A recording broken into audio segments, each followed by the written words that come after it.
Yeah, yo, sometimes you gotta go to war for what you believe in.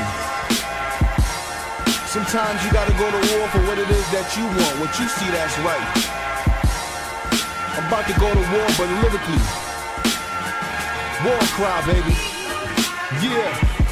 Hey yo, war cries echoes in the background. That's the sound of soldiers getting ripped up and tore down. Lyrically dismantle metaphors and manhandle. Marauder with Welcome to Impose My Will podcast. I am your host and your brother Ramone. With me, my brother Joe, co-host. Joe, how you doing today? I'm doing pretty good, brother. How you doing today? Excellent. A little tired. You know how that go. Oh, yeah. I hate that. Yeah, I know you tired. Hard-working man right there. Hard-working man. Listen, yeah, man. So it's a lot going on in the boxing world, as we know. It's always something going on.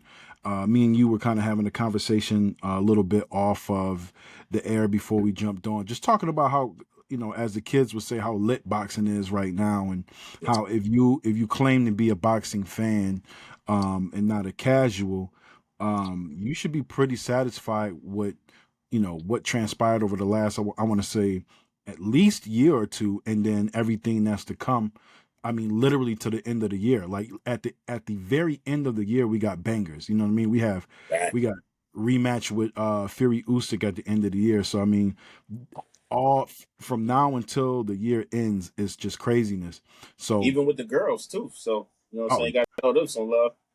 Absolutely. With the girl, I mean, of course you got mad female fights. You got the Amanda Serrano versus Katie Taylor rematch. You got Clarissa saying she coming back to Detroit December 11th. So she ending the year off crazy. And then is it September, October? Yeah, September, October, Baumgartner got a big fight in Atlanta. So it's like, everything's on fire right now, man. We clicking on all cylinders in boxing. So again, if you claim to be a boxing fan, this is, tune in, jump in.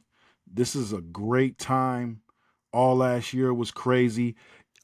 Just kind of watching all of the cards too. Just to go back a little bit, when PBC was finishing out over there, they went out with a bang. They went out with a bang over at Showtime, and so I'm just grateful, man. I'm grateful that boxing has been banging. Everybody that I know who loves boxing has just been very happy. So before we jump in, anything you wanna say, you wanna state? Wow, man, let's jump right into it, bro. Bet. Let's get to it. So let's talk about some of the shenanigans. You can't really talk about boxing without the shenanigans. The shenanigans be all over the place. So first, let's talk about Dev, man. Lead us on the stuff that's been going on with Dev, bro. Well, we had the Devin Haney incident at the carnival, getting into a little scuffle with I think it was a Ryan Garcia fan that was talking a little vile towards the crew, and they ain't like it. Right. But the interesting part of that video was Devin Haney shot the first punch. Right. And then, and it's funny because you see like a lot of people, commentating the videos and stuff like that. And he did the same thing with this punch that he did with Ryan Garcia. Yeah. It's a bad habit. He throws the left over his man's shoulders, dropped his right. Right. Or whatever. And it was like, it's funny. It was like, yo, you did the same thing in the fight. Like, you still didn't learn. But at the same time, too, what I'm concerned is like the persona of Devin Haney. Right. It's just you giving yourself bad looks, and I think it's eventually going to hurt his brand by doing stuff like this. Now, hopefully, this dude don't turn around and be like, "Oh, I'm suing." You know how things go. But it's like, what do you think? Do you think he's like spiraling in a bad direction? It's like, because I think he almost has to start cleaning house and put like new management around. Right. After this loss, it's just a lot of negativity that's kind of been like circling around like a dark cloud almost. Yeah, man. Yes, to answer your question, I think a lot of this is just anger, bottled up anger, that's coming out. Not even really bottled up. We know how he feels right now. We know how extremely pissed off and how I would even say disappointed he is. and Ryan popping dirty really didn't make it better. Maybe he thought it would make it better because that was something that he could lean on, but it didn't make it better because, again, once the scientific information came out, it really wasn't in his favor as far as Ryan's performance versus what he popped dirty for, and us finding out that it really didn't do nothing, to enhance him. No. He just lost a really bad fight. He fought a really bad fight, and he's pissed off. We seen all the stuff from social media, him wanting his get back. I think when it first happened, he was saying, I think it was from him, right? I'm assuming it's from him. It might have been, other people, but it was saying that he didn't want to fight until he had his rematch against Ryan Garcia. So if Ryan Garcia was going to have to sit out for a year, he wanted to sit out for a year and just strictly fight him, get his get back once Ryan Garcia is able to fight again. But I'll say this. Go ahead. You have something? No, I was saying like that's interesting. It's like I think like if he's setting out, take disadvantage to polish up and tune up or whatever before you take that climb again. Man, it's interesting because you have it really depends on who's around you. You know what I'm saying? And to me it seems like Dev wasn't necessarily, he was trained to win, but he wasn't trained to deal with his emotions if he ever lost, right? And that's the thing with this particular generation, that holding on to that zero, holding on to that O, I should say, like it's like it's sacred, and it is sacred. You know what I'm saying? That nobody wants to lose, but there's an art to winning, there's an art to losing. I don't think I don't think he's that great at the art of losing. And the people around him may have not showed him, how to gracefully, take an L. You know what I mean? And how to redirect that energy. I definitely think his team bought in, actually sold him onto the hype or whatever. What I mean? Everybody talk about who's, during that time going into that fight, everybody talk about who's the face of boxing. Like that was the main topic. We spoke about. And I think going into that fight, I'm gonna do it in New York because that's where Tate we fight. And I was like, why are you fighting in New York? Whatever. Like, I do it is you try to be like Tank. You want to sell out. You know what I'm saying? Over here because that fight was at the Barclays too, which pretty much has the for the ticket sales there. And it's like, you're not Tank, so just box and don't compare yourself. So it's like, I think ego got popped very hard out of that fight. Time. Yeah, big time ego inflation. I mean, think about it, Joe. He's a young, unified, undefeated champion. He beat Lomachenko, whether people believe he did or not. He was able to etch out a W against a future guaranteed Hall of Famer like that.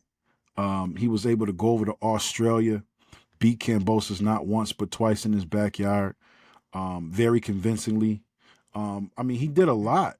He's achieved a lot at such a very young age, and you riding that high. You know what I'm saying? So of course, this not only did it inflate his, or I'm saying deflate his ego, but it's humiliating to lose in that fashion and then turn around and they say, oh, this guy may have been drugging, but the drugs didn't really affect the way he fought you.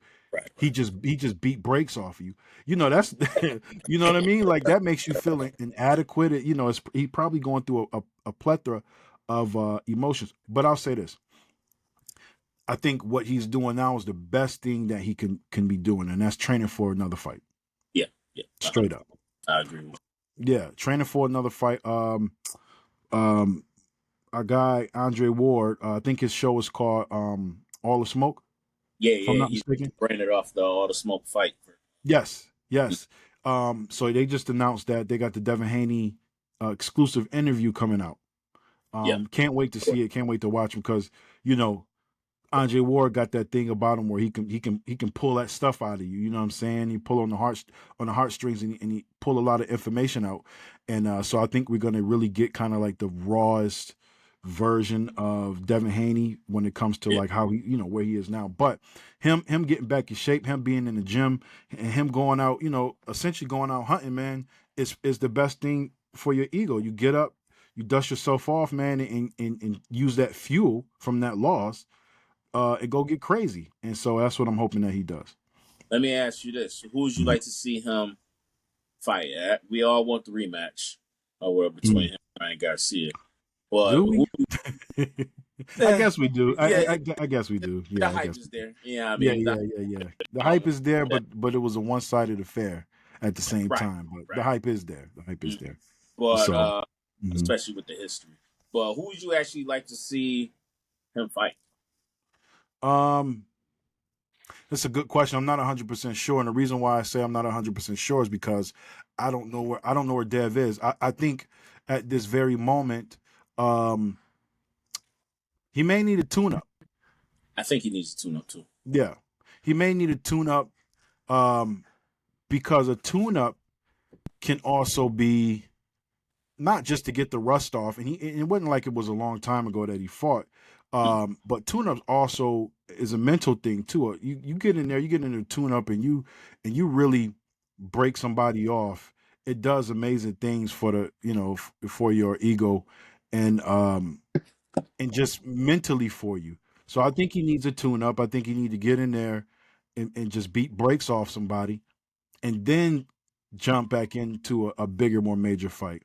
I'm hoping that's what happens. I know a lot of these times these guys don't necessarily want to do that no more. But that's my answer to that. I'm not 100% sure who he fight, but I do know that I think he should take a tune up before he gets back in there with a top 5 guy. Gotcha. Yeah. All right, cool. Word. So the next thing, yeah, go ahead, man. You got it. You want to the next segment? Yes, sir. Yep. All right. What we talking about? We talking about there's been a lot of talk with Boots and Brian Norman Jr. Brian Norman Jr. Yes, sir. So break it down for us. Break it down on what's been going on with them two. So recently, with other fellow podcasters or whatever, been hearing a lot of news from Brian Norman Sr. talk about, we sent out contracts for to be for the fight. Right. Or has it that Boots and them did receive it? They turned it down with a counter offer. And rumor has it that Brian Norman Sr. and them, they didn't respond back. Trying to make it seem like they care, but according to him, he said, no, we sent it back. We sent it back with another counter offer. We shut that down. Right. But it's video out there with Boots. And in the video, Boots look a little unsure. You know what I'm saying? Like, I don't want to fight this guy. That's right. Like, it's almost kind of the imagery that you're getting. But now I'm starting to wonder, is Matchroom behind this saying like, hey, this ain't the fight for you to take on right now? It could be. But at the same time, that would be a nice card to take. You know what I mean? Or you just that hungry to go for somebody like the Crawford that you're not going to get right now or whatever. I think that's kind of done for out of the talks this year. I don't even think that's even need to be spoken anymore this year. But yeah, and Joe, hold on 1 second. Hold on 1 second.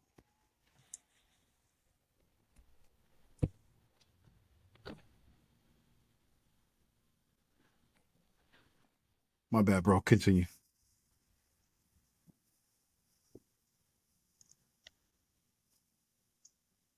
Can you hear me? Yeah, sound good. Yep. Okay. All right. Cool. So yeah, so it's a lot of ducking going on. It seems like, but in this situation, it's interesting because we don't know 100%. Is this a duck or is this a promoter play? What you think? I think I'm not 100% sure. I think it might be a promoter play. And the reason why I say that is promoters usually kind of have a trajectory that they want their fighter to take. Promoters, managers, so on and so forth. So honestly, Brian Norman might be great competition or is great competition for him, but he's that's what you this is what you would consider a high risk low reward fight. And Boots didn't necessarily go over and sign a match room to take high risk low reward fights. He's looking for high risk high reward fights, and so it could be a management play or a promoter play where they got the offer and they said, all right, send this back. We know they're not gonna take this, you know what I'm saying, and then play ping pong for a little bit, and then that thing will go away for a little bit, and we can focus on one of your actual major goals. I did see the video with Boots where he looked a little, I guess you could say, shaky, right? Yeah. And they're saying that this is the fight to make for him right now. When I say they, I mean boxing pundits, peers, is saying that this is the fight to make for him at this particular point. But again, high risk, low reward. What is the money looking like? It's probably not looking all that wonderful. There's many different aspects to kind of take in consideration. I think Boots will fight anybody.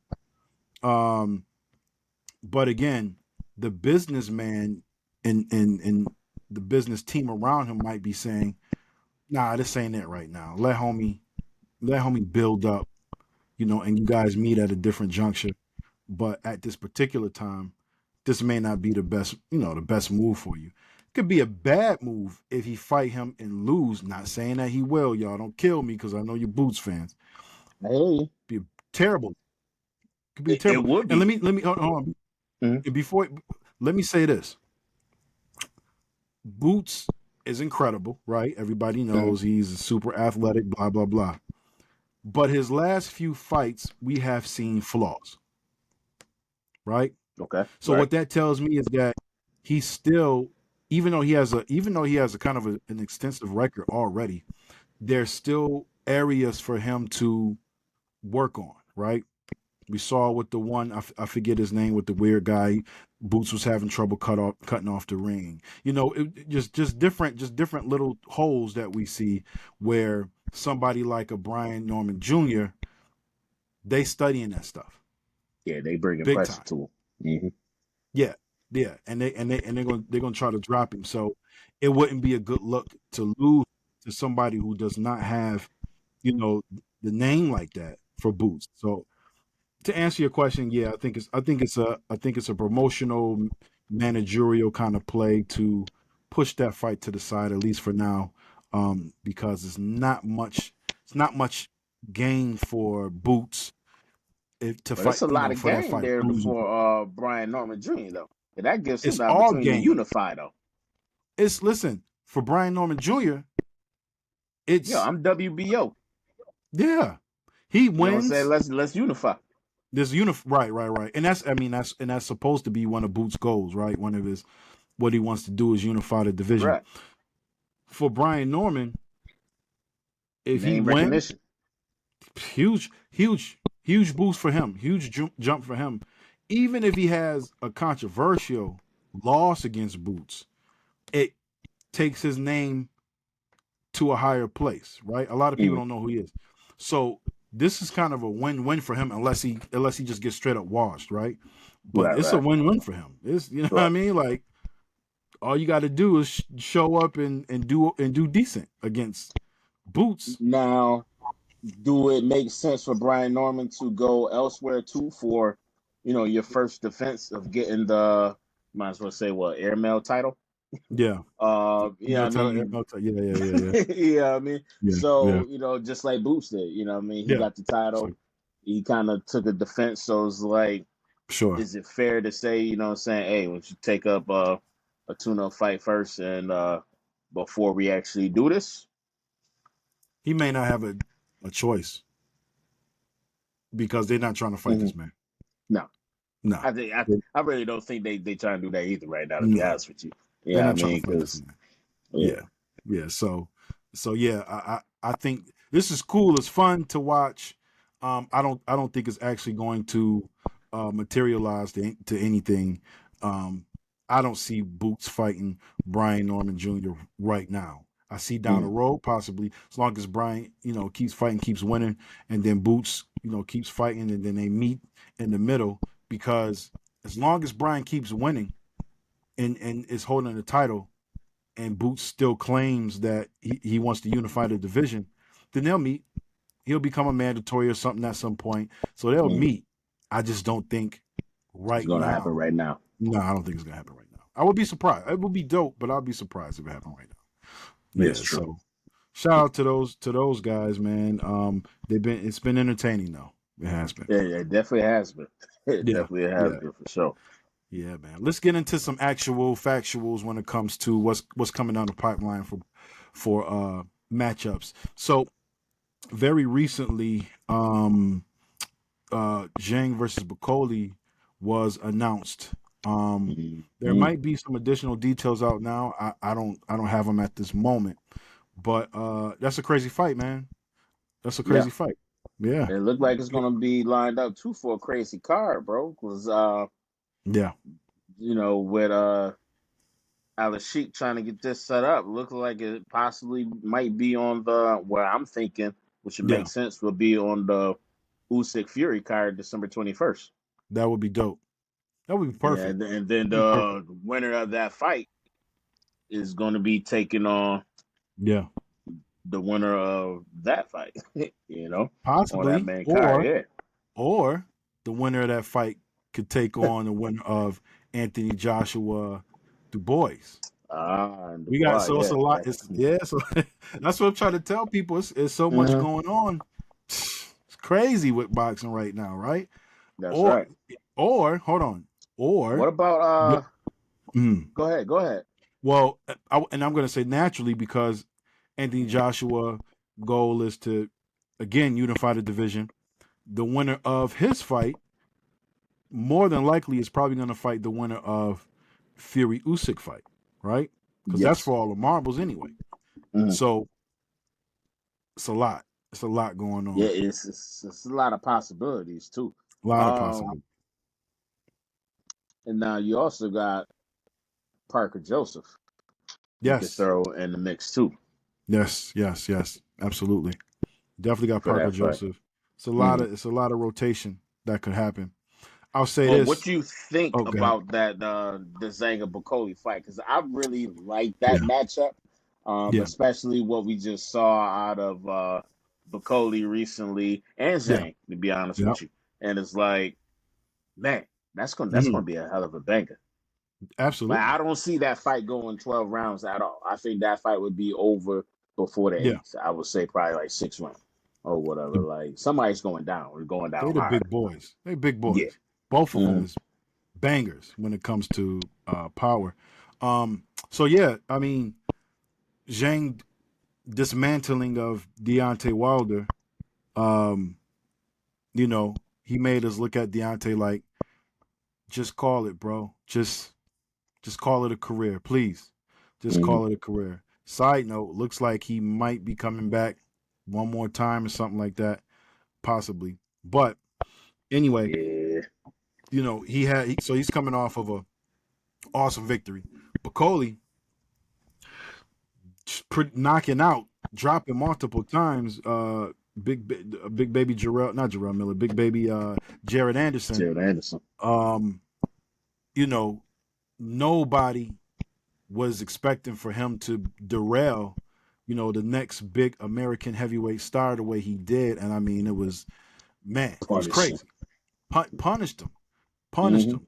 And it put him on the map. And then after that, again, a lot of people haven't heard about Bakoli. So after that win, a lot of information about him, especially some of the sparring wars, some of the people he done beaten sparring, and all these, why guys don't want to fight him. Now his stature is rising. You know what I'm saying? Yeah. So for Zhang, though, he's more at the tail end of his career. If he would have lost to Wilder, we may not have seen him anymore, at least on big cards, right? That's true. Very true. So I think this is gonna be a crazy fight. Like you said, this for sure is not going the distance. For sure. I would be surprised if it went the distance. It'd be entertaining though if it did, but I It would highly be doubt crazy entertaining. that. Probably one of my most anticipated heavyweight fights, possibly of this year, if they can get it done by the end of the Oh year. yeah, I'm with you right there. Yeah. But yeah, I definitely see this happening soon. Yeah. And it is like the cool thing about it, I've heard Alex Sheet like talking about, setting this up, and it makes sense for them to put on the Usyk Fury card, Right. for that setup. But he was also talking about where he would love to, which I like what they're trying to do with the Riot season, Yes. where it Riyadh. Yep. looks like he wants to go to different countries. And Right. he was talking about possibly doing one in China. And Exactly. he said Yeah. that he would love to in 2025 to do Mm-hmm. one in Africa Yeah. and Yep. to give back to the people. And this is the one thing what I actually do like about Alex Sheik when he does this. He's not really like talking like a big promoter. Like he's really talking about like almost like you said, just changing the face of boxing and giving it For like to sure. the people. I agree. So, Yeah. which this would be a dope fight if they was actually to have it in China too. But I honestly think the ideal fight for this would be on that Usyk card, which would Right. make a huge card for the end of the year. So That would be crazy. I can see them fighting on that undercard, and then if Zhang wins, them doing a huge fight in China. You know what I'm yeah, saying? I think that makes a lot of sense. if they did do that, man, like Yeah, it'd be dope if they was able to do that in China and get Inoue on that absolutely. card as well too. Yep, Um, yeah. yep, absolutely. Do it in Beijing or something like that. You know, the capital city. Mm-hmm. You Yeah. know, and it would be crazy. So, man, a lot of possibilities, but definitely want to see that fight, man. Again, that's gonna be um one of my favorite heavyweight fights because we know it ain't. We know somebody getting destroyed. You know what I'm saying? Exactly. Straight up, somebody's gonna Exactly. get destroyed. So I'm most definitely looking forward to it. Mm-hmm. Moving on, we got so coming up Inoue versus TJ Doheny. I don't have a whole lot to uh say when it comes to this. All I'll say is that Inoue is one of my favorite pound for pound fighters, if not my pound for pound, my top pound for pound fighter. After Bud Crawford, I keep it real. I'm probably a bigger fan of Inoue. I give Bud more respect because of. I mean, Yeah. I gotta keep it real. I gotta keep it I real. know. I try to Yeah, tread I'm saying, lightly, I man, feel because like you be people taking shots at my man low key. Yeah, I mean, always listen, man. Everybody feel that way. You can't say nothing negative about Bud because the Bud community roast you. But but when it comes to nah, it's definitely styles and stuff arguable. like that, I'm a bigger fan. But for what Bud has done, he's at the top of the list, right? But um, I got him winning this fight pretty clearly. Oh yeah. I know I'm not even supposed to be giving really my breakdown right now, which is not a breakdown. It's just a quick. I've given him this fight pretty clearly. That's all I really got. Nah, I hear you. It's the same thing for me going into this fight. In a way, TJ Doheny, Yeah, yeah, great fighter, had a lot of great in his past, but he's older. You know what I mean, on yeah, the list, and for him to come in there and fight, you know what I mean, in a yep, way, if he wins, yo, that's going to be a big shock in the boxing yeah, world. I think a lot of people is going to be sided with Inoue in this fight, just right. outside the age difference. But like you said, he's arguably top pound for pound boxer right now, Mm, and you can't take that away from him. But yeah, I do believe he's about to come in here and dominate. Which, yeah, yeah, I mean, for him he's staying greased up. You know what I mean, with this yeah, fight. This is yeah. nothing like too crazy. It's not a crazy bout, but Mm-hmm. it's something to keep him active. So for sure, absolutely. So next, man, moving on. I wanted to touch on the Canelo Edgar Berlanga card. So we initially was going to just talk about the fight, but we decided that we got to touch on the entire card because the entire card is fire. The entire card is crazy. fire. You know, again, Matchroom is swinging on things, man, because they're not playing when they come to these cards. I want to go over the card for you guys. So, of course, main event Canelo versus Berlanga. This is for Canelo's WBC, WBA, WBO super middleweight titles. Yes. So lots on the line. Next fight is Erzlandi Lara versus Danny Garcia. Definitely looking forward to seeing Danny Garcia back in the ring. This is for Lara's WBA world middleweight title. We got Caleb Plant. How long has Danny been out? Danny has been out for at least, I want to say 2 years. His last fight, it was his first fight at 154.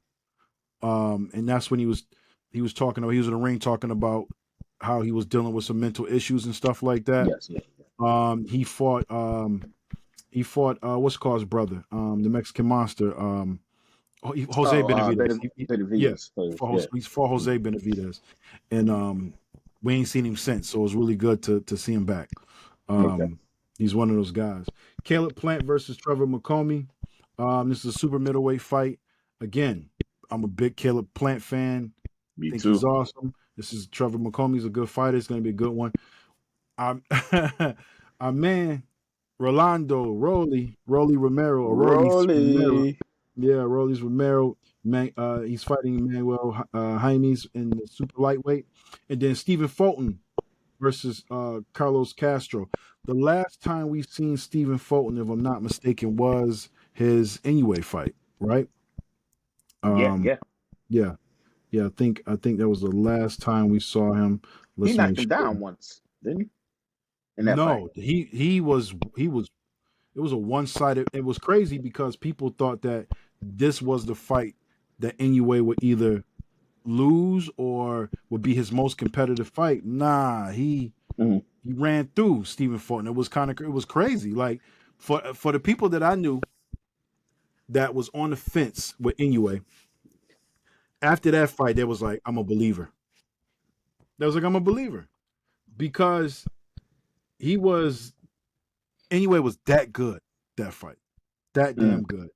And so yeah, man. So that's the last time we saw him. He's fighting Carlos Castro coming up on that card, man. Let's talk about it, man. Let's chop it up a little bit. Where you want to start? Well, we kind of talked about Fulton a little bit. We hit the Fulton. I'm actually looking forward to the Caleb Plant fight on this card. All of them, but just like you, I'm a Caleb Plant fan too. And just coming back, from his fight, it's been a while for him. You know what I'm saying, as well. But he just got a lot going on. And I've been watching a little bit of the tapes of him training just to refocus. Or whatever. And, it got a little spicy between Edgar Berlanga and him at the press conference between, for him and Canelo. But it's just like, he's hungry, man. And he wants fights or whatever. Yes, he's, calling out Charlo next or whatever. And you already know what that's about. Yeah, you already know what that's about. But I honestly think Caleb Plant's about to come in here and dominate, to be honest with you. I think he's about to show, it's my time. I'm coming back, and I think he's going to be eyeing to get back that opportunity for Canelo again. Yeah, I think it's. I mean, looking back on Caleb Plant, say it again. Yeah, right. I said that's his goal. I don't think he's going to get that, but that's his goal. That's his goal. I mean, I don't think the outcome would be the same, right? But I can dig it. But just kind of looking back on him, I thought when he fought Canelo, he had really the perfect game plan. He had the perfect game plan. I mean, he was landing shots. He was getting out the way. But Canelo started hitting that body, it slows you down. And he put him away. He fought him exactly the same way he fought Billy Joe Saunders.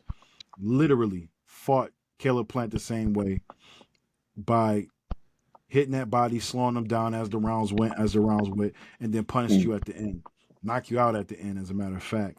And then we saw Caleb Plant versus David Benavidez. That was kind of that second half was kind of tough to watch. David Benavidez, he's a Mexican monster for a reason. Yo, he know how to use his weight very well. Very well. And that's the size thing, which actually probably made him want to move up to go to what did he just fight? 168? Yeah. 175 he went up to. Who was that? Benavidez, the last fight. 168, if I'm not mistaken. Yeah, okay. Hold on. Yeah. I think it was 168. Yeah, because I think they fought at like 154. But just like I said, Benavidez is a big dude, and I think just like towards the end of that fight or whatever, that second half, he filled Caleb Plant out, and then that size made a difference. And he showed why he's the monster, and that takes nothing away from Caleb Plant, but it's just like you came in there and you fought well, but it's just that second he just kind of like took it away from you after that. And absolutely. I think a lot of people noticed that in that fight too, which me personally, I think that's why Canelo ain't really jumping out to fight Benavidez right away, because he's like, I mean, I'm gonna have to go to the body with this brother. And Benavidez is tough. He's a problem for any and everybody. Anybody. Caleb Plant's opponent, Trevor McComey, he's 28-0, man. He's a dog. He's a live dog in this fight, man. Beat some decent names. So even though I love Caleb and stuff like that, like he's going against a undefeated, rugged fighter. You know what I mean? So this is gonna be a good fight. I think this fight gonna be better than a lot of people. think. Even absolutely. Again, Caleb Plant has had some ups, he has some downs, and I love to see how he's gonna look. I'm a big fan of Brad, man. His trainer, big fan, huge fan. Yeah, we talk about Brad, man, a lot. All the time, man. Huge fan. Love everything about his style, his coaching style, the way they set up their strategies and stuff, man. So I'm looking forward to this fight, man. You're right. This might be the fight of the night for me. Yes, sir. Yeah. Let's talk about this Lara Garcia fight a little bit. Both of these guys have been through a good fight. What'd you say? Yeah. So this is going to be a good fight too. Yeah. Both of them have been through it. Again, Danny Garcia has been sitting for about 2 years. I think it's 2 years, but if it's not 2, is really close. It's got to be close to it. It got to be close. Yeah, it's got to be close to it. I gotta check out Box Rec or something like that. But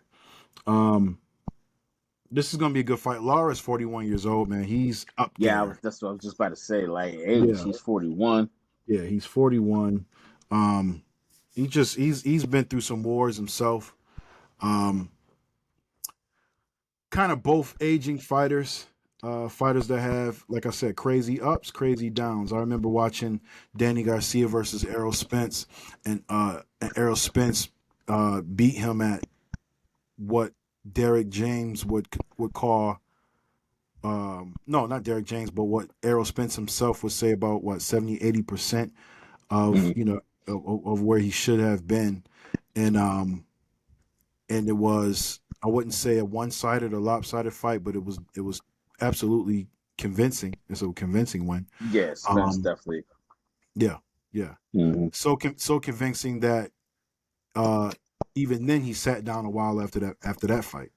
So yeah, I truly feel like He's in the winters of his career. Lara's definitely in the winters of his career. I'd be at 41 years old. But I'm interested. I'm interested to see how this plays out. I think it's going to be a decent fight. I hope it's a decent fight. Is what my hope is. Yeah. This one to definitely, like you said, you don't want it to turn into like, oh man, these guys is past their season. Yes. Coming into this fight, like you definitely don't want to see a fight where it's like both guys is age, past that point. Lara, he's 41. Hopefully, Danny Garcia ain't too rusty. But from what I've seen with some of the training, he actually looks like he's getting some of his pop back. But I know the last time I seen him, he looked a little overweight or whatever. So I was kind of concerned with that, how he's going to, come into the ring. But I'm sure, his pops and is going to get him back into good shape. And you're right. When he fought Jose Benavidez Jr., that was back in 2022, July. There you go. July, yeah. So over 2 years. Yeah. So yeah, he's going to definitely have some rust on him, but this bout should be pretty entertaining. But I'm not gonna lie. Would you want this fight to be the co-main event, or would you expect that Caleb Plant fight should have been the co-main event? That's a good question. Maybe Caleb. I would say Caleb would be the main event. Yeah, I would say Caleb Plant should be the main event. Maybe not this fight, man. Lara 41. I mean, these are aging fighters. I understand that name wise, they're bigger names. But I don't think that's going to be the more competitive fight. I do think that the Caleb Plant fight is going to be the more entertaining fight for sure. Oh yeah, 100%. Yeah, 100%. I definitely believe that. So, yeah, and then we got the big fight, right? We kind of big dogs. You got the big dogs, man. We kind of skimmed over a fight or two, but for time's sake, we want to make sure we get the ones in. Canelo Alvarez versus Berlanga. What's your thoughts, bro? Berlanga's young and hungry. Yeah. He's coming into this fight. I don't know if I want to say a little overzealous. You know how some fighters, they come in, but I get it. You got to sell the fight same time too. And I expect for him to come out gunning. I know he's going to want to try to put Canelo down. But I kind of got a feeling you might see the technician of Canelo come out. Like what Canelo did when he fought Munguia last time.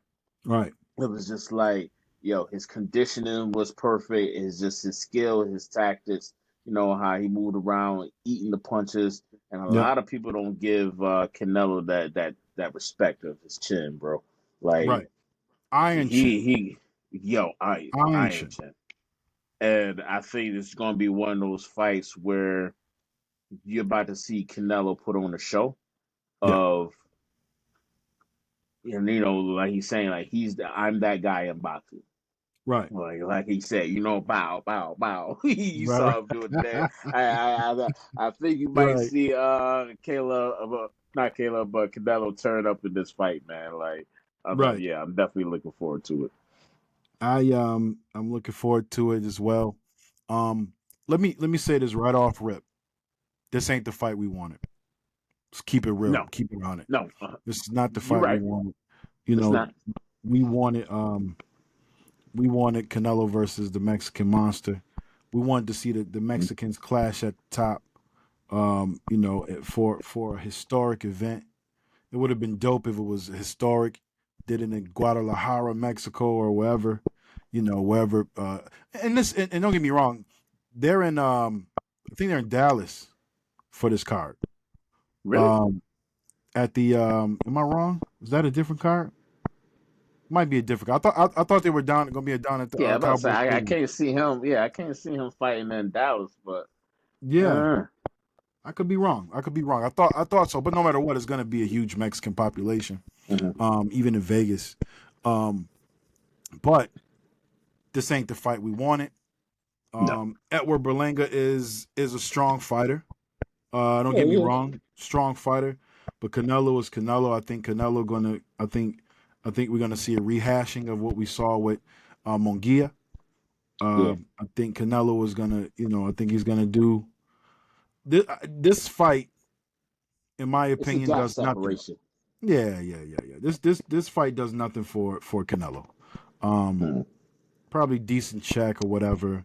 In my opinion, this is going to be a big fight for the Latino community. I ain't gonna lie though. Yeah. You got Mexican and Puerto Ricans, but I think this fight is the easier of the two, and Canelo knows that, right? Canelo knows that this is the easier of the two. They could have made that David Benavidez fight. Excuse me, David Benavidez fight. They could have made that fight, but this is the easier of the two. Now, I don't know if Canelo has a particular strategy, right? Because he has the fight, or you talk about for taking this fight. I'm talking about for his career, right? Okay. Over this piece of juncture, because you got to remember when he signed a deal, he signed a PBC deal, and the PBC deal is for 3 fights. This is fight number 3.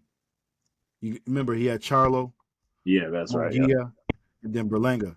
So I'm wondering if he finishes out this contract, re-signs somewhere else for a stupid, crazy amount of money, and then the height of that is the possibly can be the Benavidez fight. I don't know. I don't know if he has a particular strategy like that. But just listening to him talk and interviews and all that different stuff, if I had to take that at face value, then no, that's not what the strategy is. The strategy is not to fight him at a particular juncture in his career. Because he was adamant in the I think it was the Gillian Wallow interview where he would say that I do what I want to do. Like right.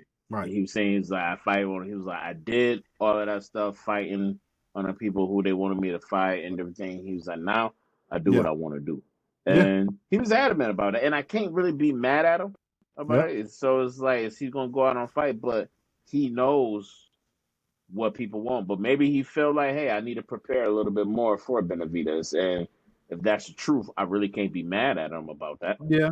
Or whatever. But that's the fight that boxing fans want to see. That's the fight boxing fans want to see. I got to be. Let's talk about it just for a little bit. I know that, time is getting away from us and all that, but it's hard to bring it up and not really chop it up a little bit about it. So here's my thing. I think what you saying that about wanting to train and want to be ready for that particular fight, I think he's ready for that fight.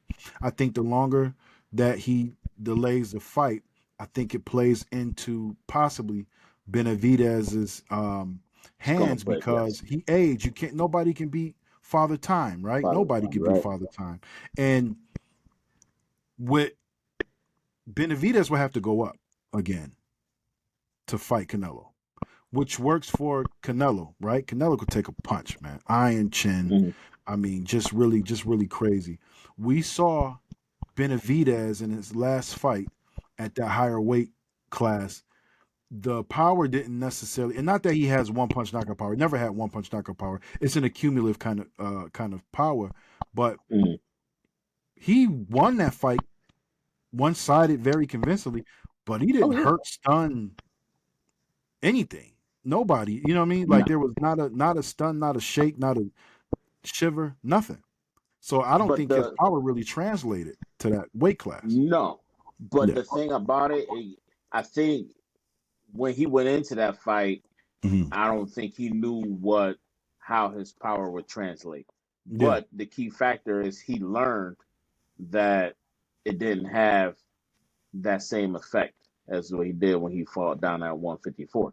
Right. But at the same time, too, you give this man time to train and to hit the weight so his body can develop to go up to, 168 in the fight, which is going to it's going to be dangerous for any fighter because I think he realized that. Like, he's a smart dude. But I think what also plays into it too, which we was talking earlier, is the promoters. Mm-hmm. They're both on PBC. Right. Could have made that happen. So, do you want this as a PBC thing, or do you go somewhere else and then you take that, say Canelo goes and do a deal with Matchroom. Right. And then you got the Matchroom PBC, which I'm not gonna lie, I was sitting there thinking about earlier. That would be a dope lineup, PBC versus Matchroom. Right. You got Tank over here now. You got Shakur over here now. If he leaves and go over here, you got Benavidez over here now. You got, so you could line up and have something great in the future. Yeah. But yeah, I mean, like, the game of boxing has been interesting with the promoters, with how they play and everything. It's not just the fighters anymore. Promoters is getting big and getting pretty savvy with the business. Yeah. But that's the fight that we all want to see, man. That's the fight. You heard me talk about it, and you know I'm leaning more towards the Benavidez side with this. You know, I like that the younger energy, the fun, but I love Canelo as a fighter, man. Like, I'm a beater to watch every Canelo fight. I love the entertainment. I think his skill is great, and honestly, I think he's changed a lot and matured as a boxer. I would say after that Floyd fight, as I see a lot of resemblance of what he's doing now. Business, even like fighting in the ring, is similar to what Floyd did. For sure. Yeah, I mean, so you know what I'm saying? Yeah, it's going to be great either way. So it's going to be great, man. It's going to be interesting to see what he does after the Berlanga fight. You know, who he ends up, if he signs another deal with PBC, you know, with the whole Amazon thing, or he goes over to Matchroom with you know, with Eddie Hearn and of course with Turkey Al Sheik, or makes another pivot somewhere else. No matter what, he's a huge ticket. You know what I'm saying? Like, it don't matter where he go. It's just interesting because the fights that we're asking for him, he's been turning them down. You know, he's been very adamant about not fighting Bud. He's been very adamant about not fighting Benavidez. So who the hell are you gonna fight at this point? You know what I'm saying? Like, and really, like, well, I know what he wants. He won his Bivol rematch. Yeah, he's been talking about it. They could have made it happen. It ain't happened yet, but I think that he's gonna string that along for as long as he can. Oh, I want the Bivol rematch. It could have happened already. You ain't make it happen yet. So true. Yeah. And so, which would be interesting. Like, even you know, we talked about that card. That Bivol Better V card is going to be great, too. And I'm interested to see how even that fight turns out. But Bivol is a whole nother different type of monster, bro. And he displayed that when he fought Canelo. Like, I'm not gonna lie, I was in awe. Like, as I was watching that fight, I'm like, yo, Bivol really is a like master. It's a master. He's a master. But guess what?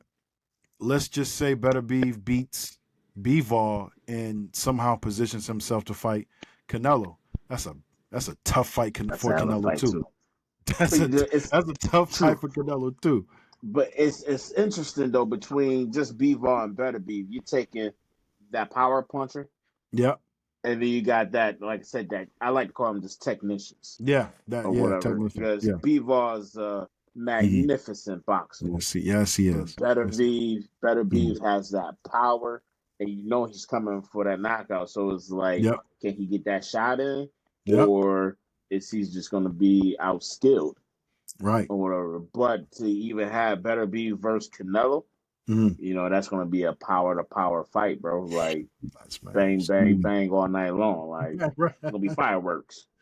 Fireworks. Either way it go. However that lands, we're in good hands. I ain't mean to rhyme, but that rhyme.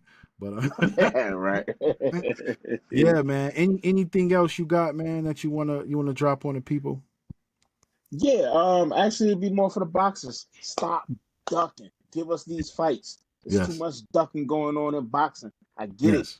Don't be scared to get that zero. It's just gonna make boxing even more entertaining. I mean, I get it. Get your bag or whatever. But as a fan, I'm coming as a fan. I'm not a boxer, but I love the sport. I love what I do. I respect it. Please stop. Please stop ducking. Please stop ducking. Absolutely.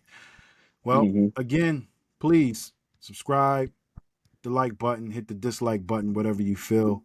That's fine. If you like the show, please share it with your friends, share it with your family, the people who love the sport, love pugilism.